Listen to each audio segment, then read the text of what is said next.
على رسوله الكريم وعلى آله وأصحابه أجمعين أما بعد.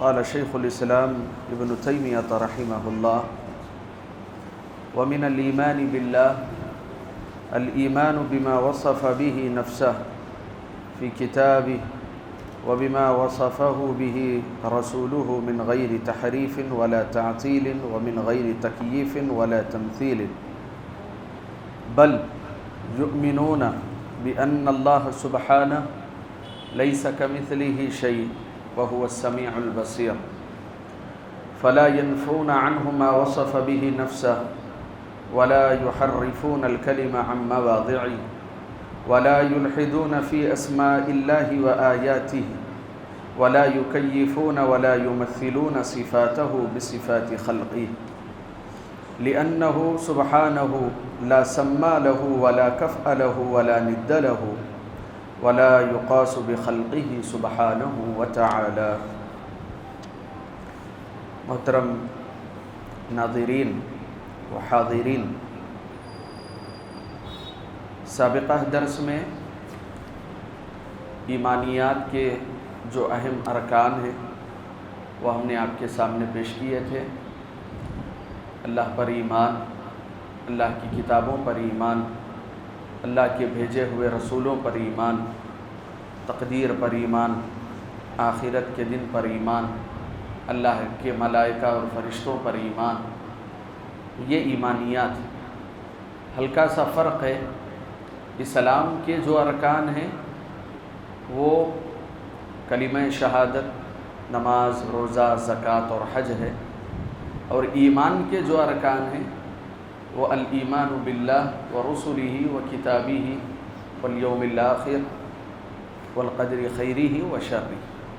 تو اسلام کے 5 ارکان ہوئے اور ایمان کے 6 ارکان. جب اسلام کہا جائے گا تو اس میں ایمان بھی داخل ہے. اگر کوئی شخص یہ کہتا ہے کہ میں اسلام لایا ہوں تو اس کا مطلب یہ ہے کہ وہ ایمان بھی لایا، کیونکہ وہ اس کے بغیر اسلام میں داخل نہیں ہو سکتا. یا پھر اگر کوئی شخص یہ کہے کہ میں ایمان لایا ہوں تو اس کا مطلب یہ ہے کہ وہ اسلام بھی لایا ہے، کیونکہ صرف مجرد ایمان کہنے سے اسلام اس سے نہیں الگ ہوتا. اس وجہ سے ایک قاعدہ یہ ذکر کیا گیا: اذا اجتمعا افترقا واذا افترقا اجتمعا. تو عقیدے کا یہ قاعدہ ہے کہ اگر کوئی یہ کہے کہ ایمان، جب ایمان کہے تو اسلام بھی ساتھ میں جمع ہو جائے، لیکن جب دونوں کو ایک ساتھ شمار کرے، اسلام اور ایمان، تب دونوں الگ الگ ہو جائیں. بات سمجھ رہے ہیں؟ جب اگر صرف اسلام کہے گا تو ایمان اس میں داخل ہو جائے، یا صرف ایمان کہے گا تو اسلام اس میں داخل ہو جائے گا. لیکن جب اسلام اور ایمان دونوں کو ایک جگہ ذکر کیا جائے گا تو دونوں الگ الگ ہو جائیں. تو اسلام کے 5 ارکان ہو جائیں گے اور ایمان کے 6 ارکان. شیخ الاسلام لکھتے ہیں اللہ تعالیٰ پر ایمان لانا، اس کا معنی یہ ہے کہ اللہ نے اپنی ذات کو جن باتوں سے متصف کیا ہے اس کو ماننا. قرآن کریم میں اللہ کا جیسے تعارف کیا گیا ہے اس تعارف پر یقین رکھنا. اللہ نے جیسے اپنی ذات کو پیش کیا ہے اس کو ویسے ہی ماننا. یا پھر اللہ کے رسول صلی اللہ علیہ وسلم نے جیسے اللہ وحدہ لا شریک کی ذات کو بیان کیا ویسے ہی ماننا. یہ کیا ہے؟ اللہ پر ایمان لانا. اب اس کو مزید واضح کرتے ہوئے شیخ الاسلام لکھتے ہیں من غیر تحریف. اللہ پر ایمان ایسے لائیں گے کہ اس میں کسی طرح کی تحریف نہیں کریں گے. تحریف نہیں کریں گے کیا مطلب ہے؟ تحریف کا معنی ہوتا ہے کہ اصل معنی سے ہٹ کے دوسرا معنی پیش کرنا. سب سے پہلے جو معنی آپ کے ذہن میں قریب پہنچتا ہے اس کو چھوڑ کے بہت دور کا معنی کھینچ کے لا، تو کیا ہوگا؟ تب تحریف ہو جائے گی. یعنی کہ اصل معنی کو چھوڑ کر کے آپ دوسرا معنی مستنبط کر رہے ہیں.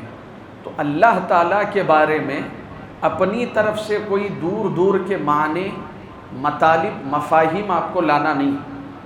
جتنا ذکر کیا گیا اللہ نے اور یہ اللہ کے رسول نے جتنا بیان کیا ہے اتنا ہی اس کو ماننا، اس میں اپنی طرف سے کوئی تعویل نہیں کرنا، اپنی طرف سے اس کی تشریح نہیں کرنا۔ ایک مثال آپ کو دیتا ہوں۔ اللہ تعالیٰ نے قرآن کریم میں کہا الرحمن علی العرش استوى، کہ رحمان عرش پر مستوی ہے۔ تمام لوگ یہ بات مانتے ہیں کہ عرش کہاں ہے؟ عرش کہاں ہے؟ ساتوں آسمانوں پر ہے، تو وہیں پر عرش ہے۔ تو اس کا معنی یہ بالکل واضح ہو گیا کہ اللہ تعالیٰ آسمانوں میں ہے، اللہ اوپر ہے۔ یہ ہمارا ایمان ہونا چاہیے۔ لیکن مسلمانوں کے اندر ہی ایک بڑا گروہ ہے جو اللہ تعالیٰ کو عرش پر ثابت نہیں کرتا، جبکہ اللہ خود صراحت کے ساتھ کہہ رہا ہے کہ رحمان عرش پر مستوی ہے۔ لیکن یہ لوگ کہتے ہیں کہ اللہ تعالیٰ کے لیے عرش کو ایسے ثابت کر دینا گویا کہ یہ اللہ تعالیٰ کی شان میں گستاخی ہے۔ اب وہ اس کے لیے لاجیکل باتیں، قیاس والی باتیں آپ کے سامنے پیش کریں گے۔ کیسے؟ اللہ تعالیٰ کو کسی مکان پر، کسی جگہ پر خاص نہیں کرنا چاہیے۔ اللہ تعالیٰ بلا مکان ہے، اللہ کی کوئی جگہ نہیں، اللہ تعالیٰ ہر جگہ ہے۔ اگر یہ کہا جائے کہ اللہ تعالیٰ عرش پر ہے تو اس کا مطلب یہ ہوا، اب وہ دنیاوی مثال لیں گے، جیسے مکان ہے اور مکان میں رہنے والا مکین ہے، تو مکین رہنے والا زیادہ بڑا ہوتا ہے یا مکان زیادہ بڑا ہوتا ہے؟ تو ظاہر سی بات ہے آدمی کہے گا کہ مکان زیادہ بڑا ہوتا ہے۔ تو کہا کہ اب اللہ کے لیے مکان ثابت کرنا گویا کہ عرش اللہ سے بڑا ہو جائے گا، لہٰذا ہم عرش کو نہیں مانیں گے۔ یہ سب کیا ہے؟ یہ تحریفات، یہ باطل معانی ہے یہ پیش کرنا لوگوں کے سامنے، جبکہ صراحتاً صحیح مسلم کی روایت ہے کہ ایک صحابی اللہ کے رسول صلی اللہ علیہ وسلم کے پاس آئے اور کہا کہ اللہ کے رسول، میں نے اپنی باندی کو بہت زور کا تماچا دیا ہے، اس کو میں نے تکلیف پہنچائی ہے اور میں اسے آزاد کرنا چاہتا ہوں۔ تو اللہ کے رسول صلی اللہ علیہ وسلم نے کہا کہ اس کنیزہ کو بلاؤ، اس لونڈی کو بلاؤ۔ جب وہ آئی تو اللہ کے رسول صلی اللہ علیہ وسلم نے اس باندی سے یہ پوچھا این اللہ، اللہ کہاں ہے؟ تو اس لونڈی نے جواب دیا اپنے ہاتھ سے اشارہ کرتے ہوئے فی السماء، آسمانوں میں ہے۔ بس اتنا کافی ہے۔ زیادہ اللہ رب العالمین کے بارے میں بات کرنا اور طرح طرح کے وحدت الوجود، وحدت الشہود، قیاس آرائیاں، لاجیکل باتیں کرنا، یہ سب تحریفات۔ کیا کہا اس نے؟ فی السماء، آسمان میں۔ اللہ کے رسول نے پھر دوسرا سوال کیا کہ میں کون ہوں؟ تو کہا انت رسول اللہ، آپ اللہ کے رسول ہیں۔ تو اللہ کے رسول صلی اللہ علیہ وسلم نے کیا کہا؟ انہا مؤمنہ اعتقہا، آزاد کر دو اس کو، یہ مومنہ۔ سبحان اللہ۔ اتنا آپ اگر ایمان رکھ لیں اللہ اوپر ہے کافی ہے۔ اس کے اوپر آپ طرح طرح کی علوم فلسفے سے، علم کلام سے باتیں کریں گے، علوم یونان سے، تو آپ یاد رکھیں منطق، فلسفہ، قیاس آرائی، یہ شریعت میں اس کا کوئی عمل دخل نہیں ہونا چاہیے، اور خاص کر اللہ رب العالمین کے تعلق سے۔ تو کہا کہ بنا کسی تحریف کے اللہ پر ایمان لانا ہے، کوئی باطل تفسیر نہیں کرنا۔ پھر اس کے بعد آگے کہا وَلَا تَعْطِيلٍ، نہ ہی اللہ تعالیٰ کے صفات کا تعطل کرنا ہے۔ تعطل سے مراد کیا ہے؟ انکار کرنا، ریجیکٹ کرنا۔ اللہ تعالیٰ کی جو صفات ہے ان صفات کو ماننا۔ بے شمار صفات ہے اللہ تعالیٰ کی۔ اللہ تعالیٰ خالق ہے، رازق ہے، سمیع ہے، بصیر ہے، علیم ہے، حکیم ہے، مؤمن ہے، مہیمن ہے، کتنی صفات ہے اللہ۔ لیکن ایک گروہ پیدا ہوا جس گروہ کو اشاعرہ کا نام دیا گیا تاریخ اسلام میں۔ تو اس گروہ نے کہا اللہ کی صرف 7 صفات، کہا کہ اللہ علم رکھتا ہے، ارادہ رکھتا ہے، قدرت رکھتا ہے، دیکھتا ہے، سنتا ہے، اور 2 صفات انہوں نے محدود کر دی، 7 صفات۔ اب یہ جو بے شمار ایک حدیث میں تقریباً جو ہے 99 کے قریب صفات ذکر کیے گئے، تمام صفات کا وہ کیا کرتے ہیں؟ انکار کر دیتے ہیں کہ نہیں، اللہ کی اتنی ہی صفات، اس سے زیادہ نہیں۔ تو یہ کیا ہوا؟ تعطیل ہے، اللہ تعالیٰ کی صفات کا انکار ہے۔ تو اللہ پر ایمان لانے کا مطلب یہ ہے کہ اللہ تعالیٰ کی جو صفات ہے ان صفات کو بھی مانا جائے، ان صفات کا انکار نہیں کیا جائے گا۔ پھر اس کے بعد شیخ الاسلام کہتے ہیں وَمِن غَيْرِ تَكْيِيفٍ، بنا کسی کیفیت کے اللہ تعالیٰ پر ایمان رکھا جائے۔ ایک شخص امام دار الہجرہ امام مالک رحمہ اللہ کے پاس آیا اور پوچھا کہ اللہ تعالیٰ عرش پر ہے، میں مانتا ہوں عرش پر مستوی ہے، تو کیسے مستوی ہے اللہ؟ اللہ کیسے ہے عرش پر؟ ذرا اس کی کیفیت بیان کیجیے۔ تو امام مالک رحمہ اللہ نے بہت ہی عمدہ جواب دیا، کہا الاستواء معلوم، اللہ عرش پر مستوی ہے اس کا ہمیں علم ہے، والکیف مجہول، اللہ کیسے مستوی ہے یہ بات مخفی ہے، والسؤال عنہ بدعہ، اور اس بارے میں سوال کرنا بدعت ہے۔ سبحان اللہ۔ تو آپ کو کوئی کیفیت نہیں سمجھنی ہے یہاں کہ اگر اللہ تعالیٰ دیکھتا ہے تو آپ کو قیاس آرائی کرنے کی ضرورت نہیں ہے، کیا میری آنکھوں کی طرح اللہ کی آنکھیں؟ اللہ نے اپنا ہاتھ ثابت کیا تو آپ اس کو کیفیت دیں، آپ یہ کہیں کہ میرے ہاتھوں کی طرح اللہ کے ہاتھ ہیں۔ من غیر تکییف، کوئی کیفیت کا ہمیں علم نہیں دیا گیا ہے، بس ہم یہ ایمان رکھیں گے کہ اللہ تعالیٰ سنتا ہے، اللہ تعالیٰ دیکھتا ہے، اللہ نے اپنی جو صفات بیان کی ہے یہ اس کی شایان شان کے مطابق، یہ اس کی شان کے مطابق ہے، وہ کیسا ہے، ہم اسے مخلوقات پر قیاس نہیں کریں گے۔ تو کہا کہ کوئی کیفیت اللہ کو دینا نہیں ہے، من غیر تکییف۔ پھر اسی طریقے سے آگے ذکر کیا اللہ پر ایمان لانے کا مطلب یہ بھی ہے ولا تمثیل، کہ اللہ تعالیٰ کے لیے کوئی مثال بھی بیان نہ کی جائے۔ اللہ کے لیے مثال بیان نہ کی جائے کیا مطلب ہے؟ جیسے بہت سے بریلوی احباب اولیاء کا ذکر کرتے ہیں تو وہ ایسے ذکر کرتے ہیں اپنے بزرگوں کا گویا کہ وہ اللہ کے اختیارات ولیوں کو دے رہے ہیں۔ سننے سے آپ کو کیسے لگے گا؟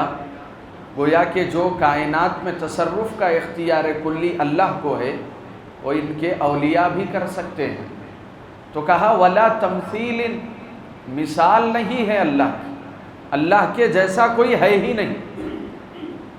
اسی وجہ سے جب ایک صحابی نے اللہ کے رسول صلی اللہ علیہ وسلم سے یہ کہا ما شاء اللہ و شئت، جو اللہ نے چاہا اور آپ نے چاہا، تو اب یہاں پر کیا ہو گیا؟ معاملہ برابری کا ہو گیا، اب یہ مماثلت ہو گئی، مطابقت ہو گئی، برابری کا معاملہ ہو گیا۔ اللہ نے چاہا، آپ نے چاہا، تو اللہ کے رسول صلی اللہ علیہ وسلم نے کہا کہ ایسا نہ کرو، بلکہ یہ کہو کہ جو اللہ نے چاہا پھر اللہ کی چاہت کے بعد اس کی تابع داری میں اللہ نے مجھ سے یہ کام لیا۔ سبحان اللہ، یہ عقیدہ ہوتا ہے۔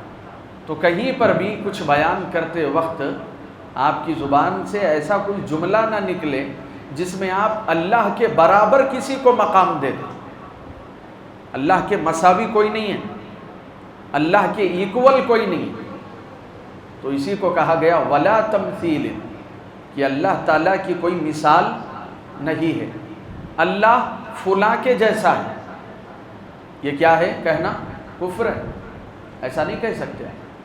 تو یہ مطلب ہوتا ہے اللہ تعالیٰ پر ایمان لانے کا، کہ نہ تحریف کی جائے گی، نہ صفات کا انکار کیا جائے گا، نہ اللہ تعالیٰ کی کیفیت بیان کی جائے گی، اور نہ ہی اللہ تعالیٰ کو کسی کے برابر قرار دیا جائے گا۔